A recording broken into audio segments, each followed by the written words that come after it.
Hi everybody, and welcome back to our daily agenda for Thursday, September 16th. Today is odds 1, 3, 5, and 7. So for today, ladies and gentlemen, we are going through the mechanics of writing and organizational structure. We are slightly starting to shift gears as we are finishing up our TPAC writing practice. I want to make sure we know how to take notes before we fully dive into our reading next week. So today we are going to be looking at the 30-day writing challenge, day 13. I'll touch on the prompt in just a moment. And we are taking focus notes, okay? So we are working on that today. Your homework, again, due Sunday, both of these will be your TPAC final draft and your focus notes, okay? Your focus notes will be on paper for those of you working through paper. For those of you working online, let me know, and I'll make sure you do have those online copies as necessary. Okay. So your 30-day writing challenge, or your do now, is day 13. One thing that makes me feel special is blank. So again, my expectation is you are writing for the full 10 minutes about something that just makes you feel special, or maybe various things that make you feel special as a human being, okay? After that, we are working, again, our TPAC checklist. One of my classes, I didn't collect it. I gave you guys an extra day to work on it, so I'm collecting your packet today. This is when it is due, September 19th. The paper I will be collecting in class on Monday. The annotation. So this is a note-taking template. It's available to you on Google Classroom, and I will show you where right now. So you head over to classwork, and then I have a whole little section that's in pursuit. Where is it? Oh my goodness, I can't find it right here. That's weird. Sorry, you guys. Let me see if I can find it right here. Annotations. So you have these annotations that are available to you. This is my presentation and everything. So you guys, as you are taking them online, this is what is going to be available for you. So that's what's up, okay? Some of you took your notes on paper in person. That's still available to you. So this is our essential question. So on the top of your form, I'm going to go ahead and open it up so you guys can follow along with me as we are going. So this is this is editable for you, ladies and gentlemen. You have your own copies. And then you're just going to be following along. So your essential question, how do annotations help us better understand a text? Anytime you guys annotate a text, anytime you guys take notes, there will always be some sort of essential question we are trying to answer, we are trying to solve for. So in your note-taking guide, right here where it says essential question, that's really what you're going to be solving. So you're going to put under EQ is how can, Mr. Nell already got the question, how do annotations help us better understand a text, okay? So right here is how do, and then I'm going to copy and paste, these are Nella's. Just trying to get through this video so you guys can see it. Okay, how do annotations help us better understand a text? So that's what I would write for this section right here. Okay? And then I'm going to go ahead and start taking notes on each subtopic, okay? And you need to make sure you have the name of each subtopic as well, okay? Remember, these are focus notes. These aren't necessarily Cornell notes. There's a difference. Cornell notes really just focus on these questions. The focus notes, which is what we're doing, will focus on subtopics, okay? And having these keywords and summaries at the bottom. Then, what is annotating? So that's our next subtopic. What is annotating? So you're going to go ahead and copy over what is annotating. You're going to put that down in this subtopic right here.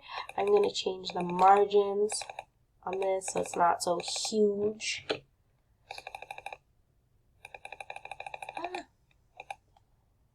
Like I'm 11. Okay, what is annotating? And then you're going to go back.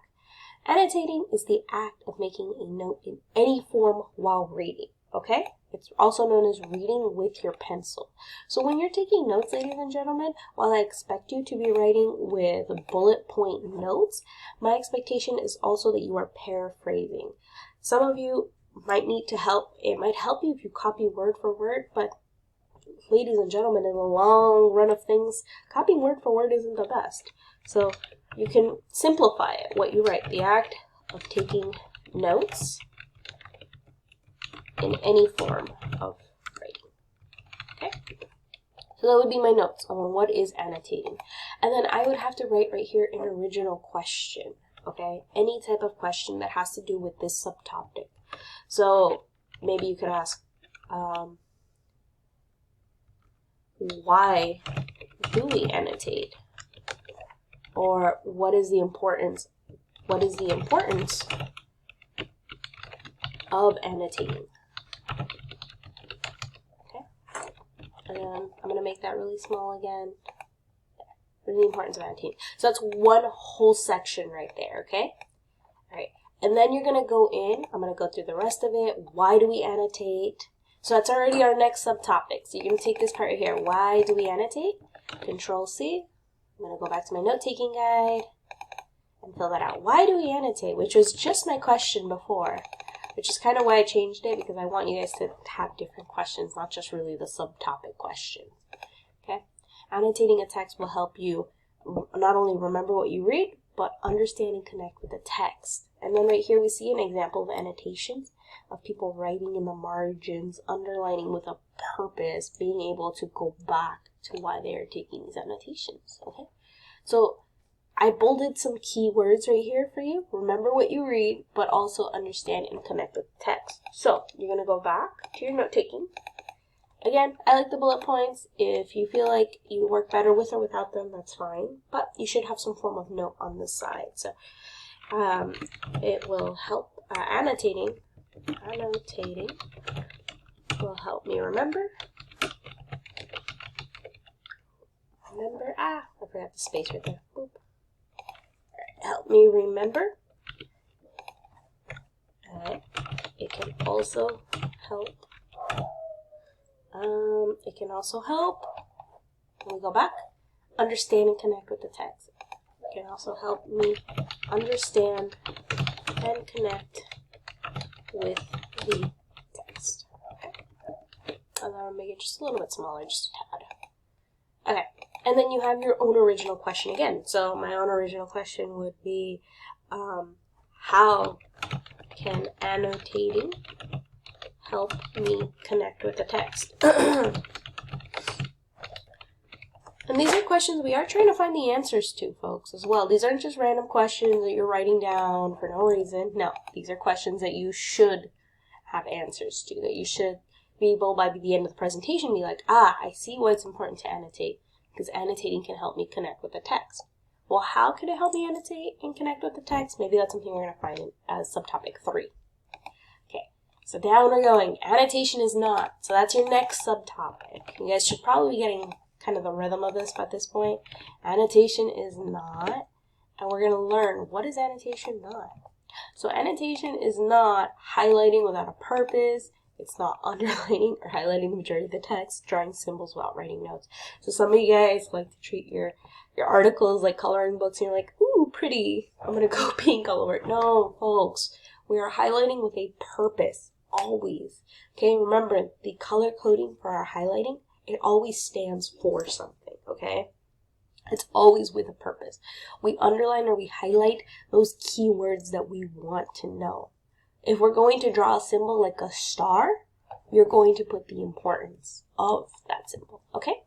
So, annotation is not, I'm going to paraphrase just a little. So I'm going to put, annotation is not randomly highlighting. I knew I misspelled that. Oops. Randomly highlighting. It is not, I'm going to go back to the slide. It is not highlighting the majority of the text. Randomly highlighting the majority of the text.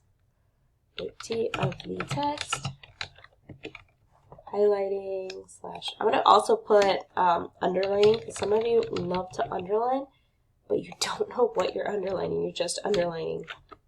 Okay? And then the second bullet point, drawing symbols without notes.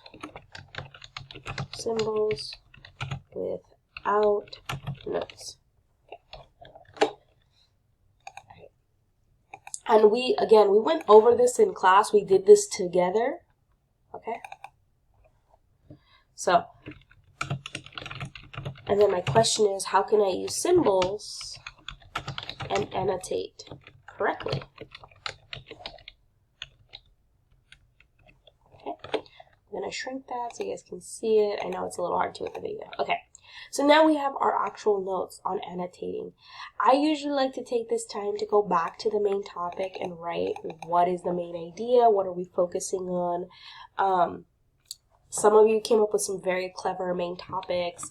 I think one of my favorites was annotating do's and don'ts.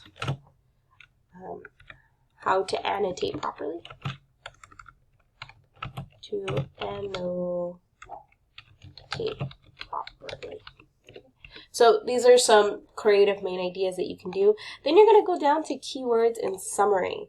Right here, I gave you a handout in class, but you should have 3 to 5 sentences as a summary based on just kind of what you've learned, based on all of annotating, and then your keywords are going to go here.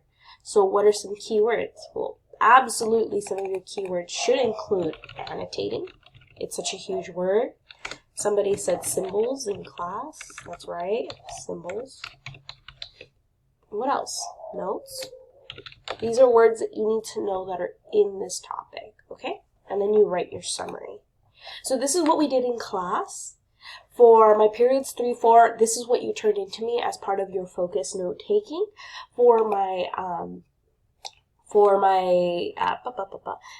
honors class, you guys did something a little bit different for your annotating. We got started with an article on Afghanistan for a reading next week, and I will mention that in tomorrow's video because it ties in very nicely with what we do then. Okay, so remember, this is annotating. This handout, you all have this handout. You are all familiar with how to annotate at this point, okay? Annotate, you've got this. And then for my classes 5, 6, and 1, 2, we started with this video, building a little bit of background as we start getting into our articles for Afghanistan. For my period 3, 4, we were just focusing on annotating and the basics, okay? All right, our exit ticket for today is, how does organizational structure contribute to our academic goals? All right, ladies and gentlemen, as always, if you have any questions, need more help, please feel free to reach out to me before or after school, and I'll be right here for you guys. All right, I'll see you guys in class.